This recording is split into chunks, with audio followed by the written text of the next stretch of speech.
On écoute Ségolène Royal qui s'exprime. C'est la protection des secteurs industriels stratégiques et dans ce domaine notamment de l'énergie et de la mobilité et des transports.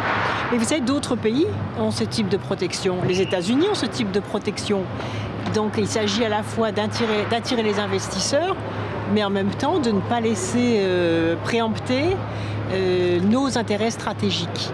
Donc c'est un juste équilibre entre la protection de nos industries, de nos emplois et la dynamique économique des différents rapprochements internationaux. Vous pensez toujours que General Electric c'est la meilleure offre? Comment? Est-ce que c'est une façon de pouvoir dire non à General Electric? Non, c'est une façon d'avoir la transparence et d'avoir une possibilité de choix. Et surtout le temps d'examen des différentes propositions. Et ce qui est intéressant, c'est justement grâce à cette transparence que les différents candidats améliorent actuellement leurs offres. Et donc ensuite, l'État français pourra orienter ses offres et surtout contrôler la véracité de ce qui est dit et de la tenue des engagements. C'est ça qui est très important. Quelle est la meilleure offre à ce stade, Madame Royal? Alors là, nous ne le savons pas encore. Quelle sera la meilleure offre? Puisque aujourd'hui, les différentes offres sont en train d'être améliorées.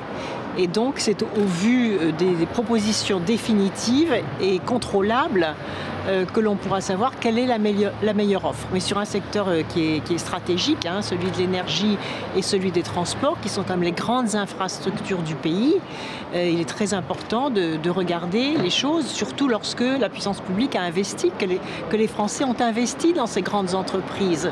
Et ce qui serait étonnant, c'est que l'État français ne soit pas vigilant. Donc ce décret permet la vigilance tout en respectant les règles de transparence et de concurrence. La Commission européenne a réagi en disant qu'il fallait éviter toute tentation de protectionnisme. Je crois que ce n'est pas un décret protectionniste, c'est un décret qui exige la transparence et la clarté dans les différents choix. Oui, il ne faudrait pas que des choses soient dites et qu'ensuite, quelques mois, quelques années après, on découvre que les engagements ne sont pas tenus.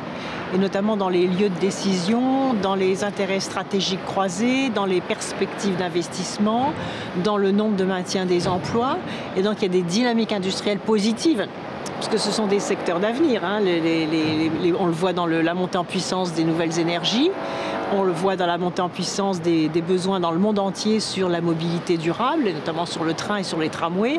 Donc les deux secteurs qui sont concernés là dans ces restructurations, ce sont des secteurs d'avenir qui créent beaucoup d'emplois et sur lesquels il y a beaucoup de demandes à l'international. Donc il faut aussi structurer des groupes industriels qui soient puissants pour affronter les marchés internationaux et pour gagner des appels d'offres à l'international sans en rabattre sur les emplois en France.